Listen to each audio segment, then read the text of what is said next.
Halo guys, ketemu lagi dengan aku Anzani, admin dari channel Sahabat Ilmu. Buat teman-teman yang baru nonton video dari channel Sahabat Ilmu, channel ini berisi tentang informasi berkaitan dengan tips dan trik beasiswa, salah satunya adalah LPDP, dan juga berisi tentang video-video berbagai macam ilmu-ilmu yang tentunya bermanfaat buat teman-teman baik siswa ataupun mahasiswa yang mau mengupgrade skill atau mau berprestasi. Juga teman-teman yang sedang persiapan untuk mengupgrade skillnya untuk mendapatkan pekerjaan. Dan aku juga nggak lupa mengucapkan banyak terima kasih buat teman-teman yang udah subscribe dan juga setia nonton di channelnya Sahabat Ilmu. Terima kasih udah nonton video-video dari channel Sahabat Ilmu. Nah, sebelum kita lanjut, kita putar dulu intronya.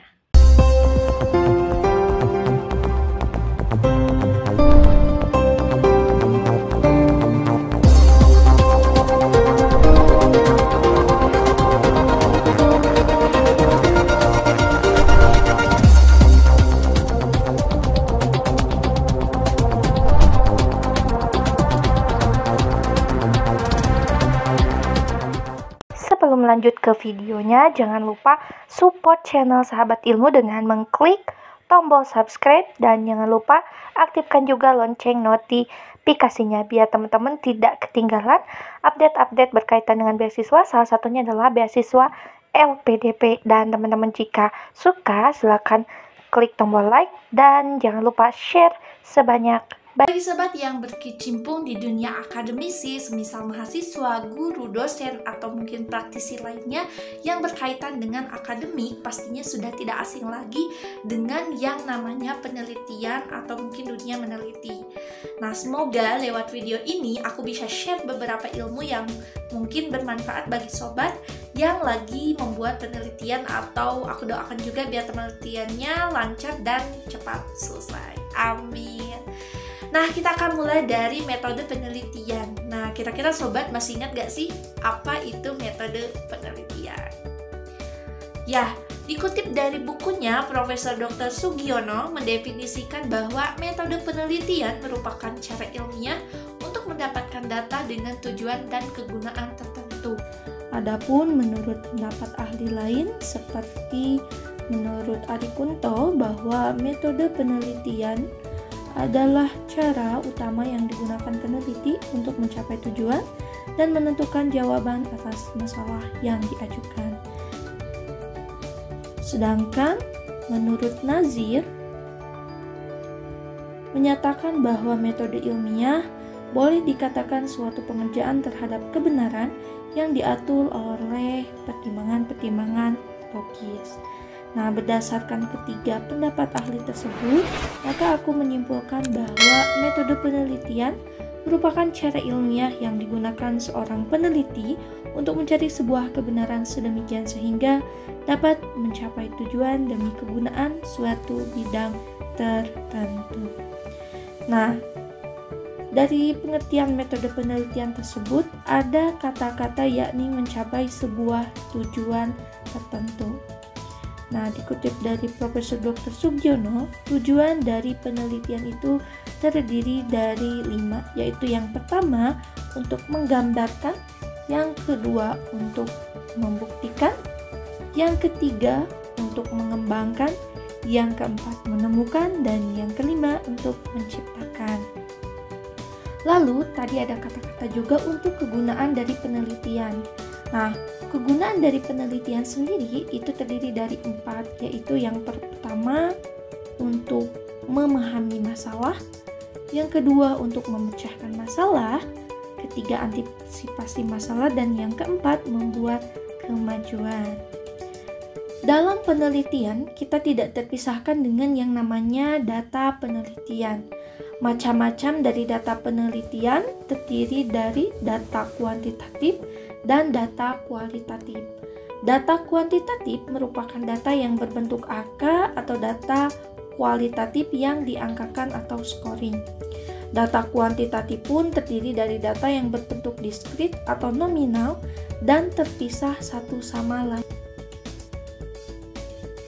Nah, data kuantitatif ini contohnya, misal jika dalam suatu ruang kelas ada 30 siswa yang terdiri dari 16 siswa perempuan dan 14 siswa laki-laki. Maka angka 30, 16, dan 14 ini merupakan data diskrit. Selanjutnya ada data kualitatif. Data kualitatif di mana data tersebut merupakan data yang berbentuk kata, kalimat, gerak tubuh, ekspresi wajah, badan, gambar, dan bahkan foto. Data kualitatif sendiri dibagi lagi ke dalam dua jenis, yaitu data kualitatif yang bersifat empiris dan data kualitatif yang bermakna. Sedangkan ada juga yang namanya data kontinu. Nah, data kontinu merupakan data kuantitatif yang satu sama lain berkesinambungan dalam satu garis, di mana data diperoleh dari kegiatan mengukur, seperti mengukur berat badan dan lainnya. Nah, data kontinu sendiri dibagi lagi ke dalam 3 jenis, yaitu ada data ordinal, data interval, dan juga data rasio. Untuk memudahkan membedakannya, aku akan kasih contoh. Untuk data ordinal, misalnya pada peringkingan baik dalam sebuah perlombaan ataupun dalam penilaian kelas. Misalnya, dalam suatu perlombaan, peringkat 1 dengan hasil nilai 95, peringkat 2 90, peringkat 3 70. Rentang nilai yang diperoleh pada setiap peringkat tidak memiliki interval yang sama atau bisa dikatakan berbeda. Dalam data ordinal sendiri, semakin kecil angkanya, maka semakin tinggi posisinya. Kita tahu bahwa 1 itu lebih kecil nilainya dari 3, namun pada data ordinal, posisi 1 itu lebih tinggi daripada 3. Selanjutnya untuk data interval, contohnya ada pada alat pengukuran suhu atau termometer. Suhu sendiri terdiri dari 3 bagian, ada minus, 0, dan positif. Pada data interval tidak dapat dibuat operasi penjumlahan seperti pada data rasio. Karena jika kita punya 2 gelas air yang masing-masing memiliki suhu 10 derajat dan 20 derajat, kita tidak bisa menjumlahkan suhu kedua gelas tersebut menjadi 30 derajat. Selanjutnya data rasio. Data rasio contohnya pada pengukuran seperti jarak, berat, dan lainnya. Berdasarkan pemaparan-pemaparan sebelumnya, maka metode penelitian dibagi ke dalam 3 jenis. Yang pertama ada metode kuantitatif, yang kedua ada kualitatif, dan ketiga ada mixed methods.